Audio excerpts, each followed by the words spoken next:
My philosophy was a very simple one. And this is where I think film plays a big part of my life.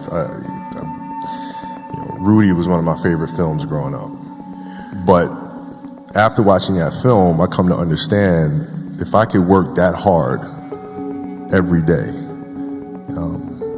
with being blessed with the physical tools that I have, what would my career be? And I made a promise to myself from that day that I was going to work that hard every single day so that when I do retire, I have no regrets. And that was the most important thing for me, is to leave no stone unturned, get better every single day.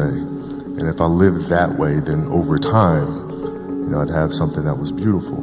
But that was my philosophy. It seems like a pretty simple one, but if you live your life to just get better every single day, you do that for 20 years, what do you have?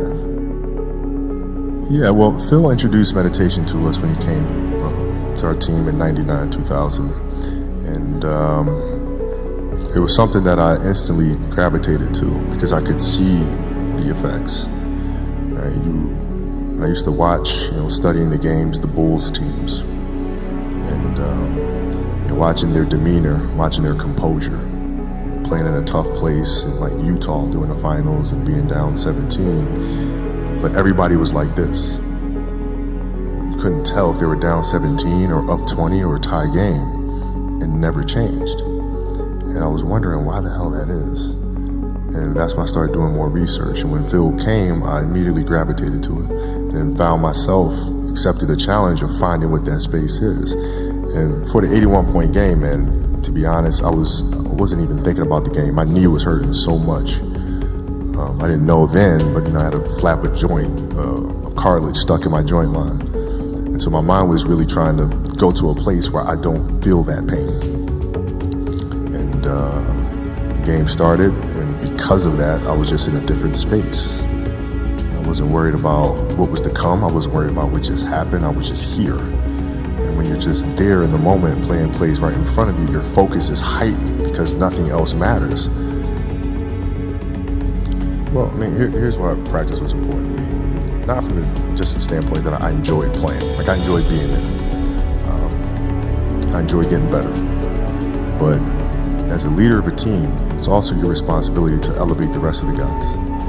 And what people tend to get stuck on a lot is saying, okay, the way to make players better is to pass them the ball when they're open. It's a very trivial way to look at things.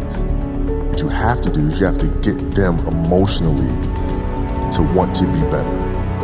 You have to get them to an emotional space where they wake up every morning driven to be the best version of themselves, right? And how do you do that? And in practice, for me, it was a chance to drive them, to challenge them, right? And this is where you have to know your teammates, because if it's late, we just had a back-to-back and we had practice the next day, and you show up, guys don't feel like going through the motions, don't feel like practicing. It's important to know each and every one of them individually, personally, because then you know what nerve to touch.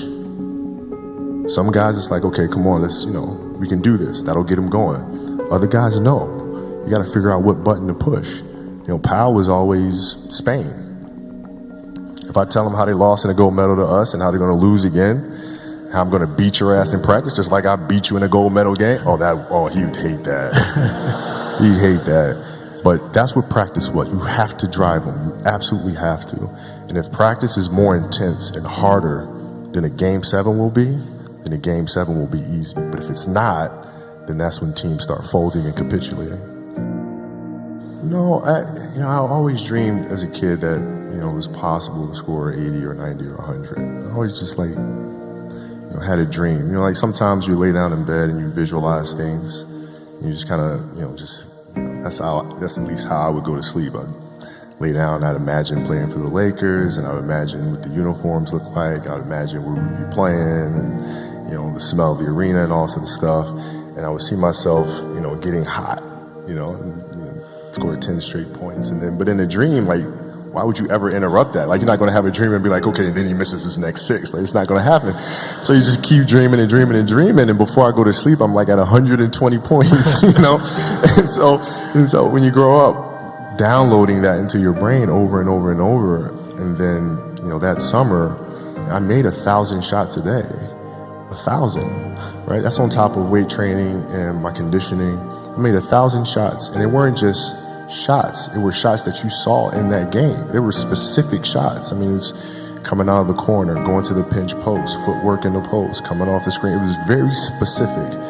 So when you download that into your system and you go out in the court and you're just executing things that you've done thousands of times before, and you have that dream, then that becomes possible. That would be the way you would express it. Sure. Well, no, I mean, it's that's the trick, isn't it? It's finding what you love to do. When we talk about hard work all the time, it's like, man, if you got to get up every single morning and remind yourself how hard you need to work, you probably need to choose a different profession, because that shouldn't be there. Because I wake up in the morning excited to get to it. If I'm not training, I'm missing it. If I'm not watching a game of basketball, I miss it. There's no place I'd rather be. And if you have that feeling, then you're truly doing what God has put you on this earth to do.